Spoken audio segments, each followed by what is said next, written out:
Dobrý den, vítejte v vysílání Kutilova ráje v čele s Kutilem Michalem. Tak, co jsem si dnes pro vás připravil? Dnes vám ukážu, jak odstranit rez. Co na to budeme potřebovat?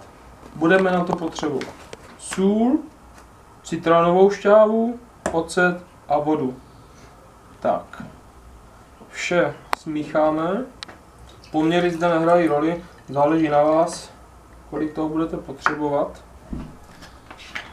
Jak je moc velká ta rez, někdy se uvádí 1:1. Přidáme tedy sůl.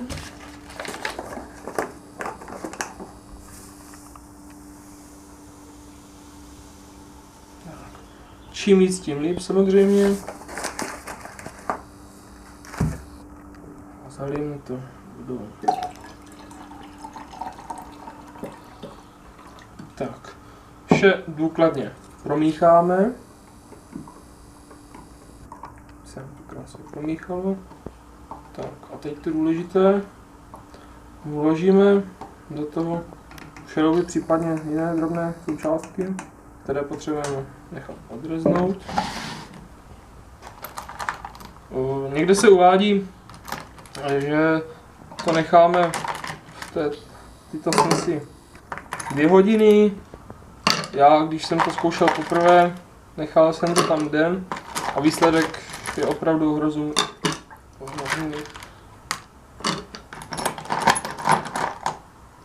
Tak, pro příklad. No, takže můžeme nechat v této směsi například 2 hodiny. Já jsem to nechal 24 hodin a takhle jsme si teda připravili směs. Teď si zde nachystám už odreznuté šrouby. Tyto šrouby po nechání v této směsi 2 hodiny až 24 hodin si musíme následně umýt, jinak díky té citronové šťávě by nám zezelenaly. Tudíž nachystal jsem si zde misku, všechno, co jsem odreznul, vysypu do této misky, případně ještě trošku proliju vodou.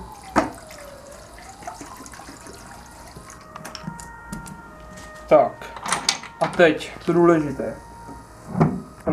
Podání do této vody vezmeme houbičku a celý povrch mírně oškrabeme, jen z toho důvodu, aby nám opravdu zůstal zelený, protože ta citronová šťáva nám způsobuje právě toto zbarvení.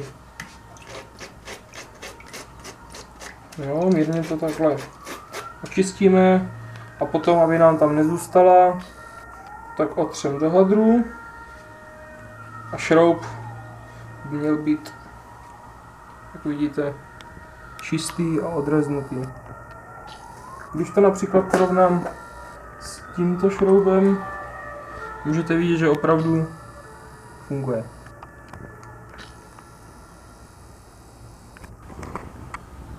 Tak, teď jsme si teda nachystali první variantu, jak odstranit rez. Takže můžete vidět v sklenici, v tom ta směs octu, soli, vody a citronové šťávy. Necháme například těch 24 hodin odpočnout, ono pěkně nažere tu rez. Tak, teď máme zde druhou variantu. Druhá varianta je ta, že se šroub navlhčí, mírně navlhčí a použijeme kypřící prášek.